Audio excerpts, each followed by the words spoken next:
আসসালামু আলাইকুম। আজকে এই সিঁড়িটা সারবো, সেন্টারিং সারবো। কীভাবে সারবো সেটাই আপনাদের দেখাবো। প্রকৃত কীভাবে নিয়ম, কীভাবে ছাড়লে রিস্ক নাই, সেই ভিডিওটাই আপনাদের জন্য বিনোদন। কীভাবে রিস্ক নাই সেটাই আপনাদের একটু বুঝাবো, কীভাবে সঠিক নিয়মে ছাড়তে হয়।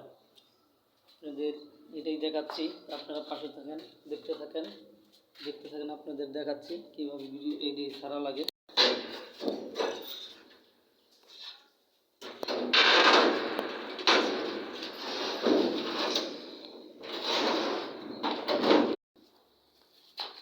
এটা হলো সঠিক নিয়ম। নিচে টাইলস আছে, এর জন্য এক পিস করে খোলাটা বেশি ভালো। এটাই হলো সঠিক নিয়ম। নিচে টাইলস আছে, দেখাই, এই নিচে টাইলস, এর জন্য এভাবে করা লাগতেছে। নিচে টাইলস, তৃতীয়